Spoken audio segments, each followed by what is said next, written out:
जब भी आप दुआ करते हैं, जब भी आप खुदावन से कहते हैं आज मुझसे बात कर, मैं तुझे अलाउ करता हूं, वो आपसे बात करता है। लेकिन जानते हैं हम कौन सी चीजों को बात कहते हैं? जब वो कहता है तेरा प्रमोशन हो जाएगा, यस लॉर्ड स्पीक्स, हाँ प्रभु ने मुझसे बात की है। कई बार जब हम बीमार रहते हैं और प्रभु हमारे मन में कहता है तू चंगा होने वाला है, हम कहते हैं हाँ प्रभु ने मुझसे बात की। लेकिन जब खुदा हमें कहता है उन्हें माफ कर, तो क्या आप ये बिलीव करते हैं कि ये भी प्रभु की आवाज है? जरा सोचिए, आपने किसी से पैसे लिए हैं और खुदा आपको कह रहा है जा उसको लौटा कर ला, क्या आप ये बिलीव करते हैं ये भी खुदा की आवाज है? किसी से आपने बहुत रूडली बात की, अब खुदा आपको कहता है जा उससे माफी मांग और उसके बाद रूडली बात मत करना।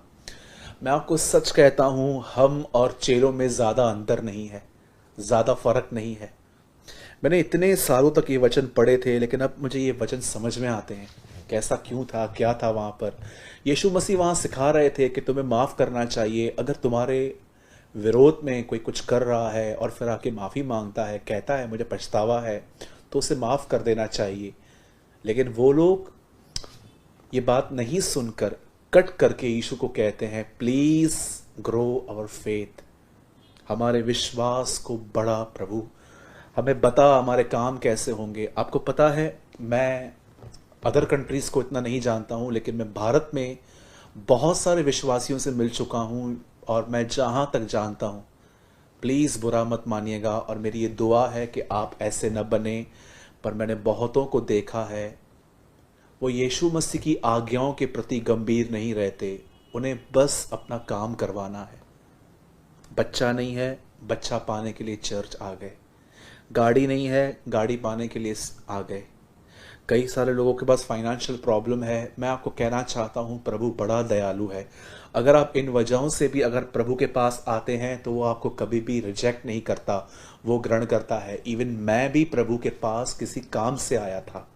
मैं कोई बचपन से मसीह परिवार में पैदा नहीं हुआ हूं, ये मैंने कई बार आपको मैं बता चुका हूं। गुमराह बेटा भी बाप के पास तब आया जब उसके पैसे खत्म हो गए। लेकिन सिर्फ चमत्कारों को पाने के लिए खुदावन के पास नहीं आया जाता।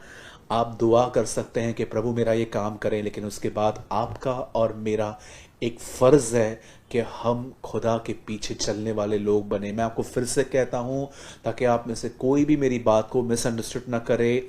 मैं आपको ये बिल्कुल नहीं कहता हूं कि आप स्वार्थी कारण से प्रभु के पास आए हो, तो ये गलत है। मैं ये कह रहा हूं कि आप भले ही स्वार्थ के कारण प्रभु में आए थे, लेकिन अब स्वार्थी मत बनिए। अब परमेश्वर से अगर आप कहते हैं कि मुझसे बात कर, तो चूजी पीपल मत बनिए कि ये मेरा नहीं है। जैसे कि हम लोग बाजार में जाते हैं तो कोई चीज़ को हम चूज करते हैं, ये चीज़ मेरे लिए नहीं है, ये चीज़। आप देखिए कपड़े लेने के लिए जाते हैं तो हम कितना चूज करते हैं कि नहीं इसका कलर ठीक नहीं है, ये कॉम्बिनेशन गलत है, ये है वो है। आजकल लोग जब मोबाइल के कवर लेने के लिए जाते हैं तो आप देखिए वहाँ पर कितना वो चूज करते हैं। क्यों हम खुदा के साथ ऐसा करते हैं, मुझे बताइए। प्रभु कहता है जॉब मिल जाएगी तो आप बिलीव करते हैं कि खुदा ने बात की है। खुदा कहता है आपको बच्चा हो जाएगा तो आप बिलीव करते हैं कि हाँ खुदा ने कहा है, खुदा ने ये कहा है वो कहा है, सब पे बिलीव करते हैं। लेकिन जब परमेश्वर आपको कुछ ऐसा करने के लिए कहता है जो एक्चुअली आप नहीं करना चाहते, उस समय आप क्यों ये बिलीव नहीं करते?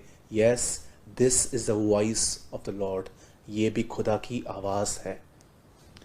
आप आराम से अगर लूका 4 अध्याय पढ़ेंगे, आप हैरान हो जाएंगे कि यीशु क्या बता रहा था और कैसे डिसाइपल्स को कहाँ ना कहाँ अंदर ये बातें चुभ रही थी।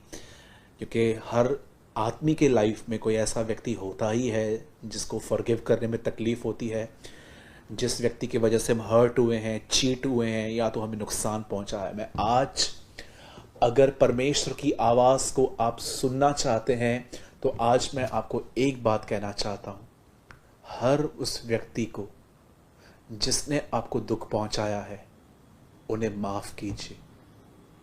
ये मैं उनके नहीं, मैं आपके भले के लिए कह रहा हूं।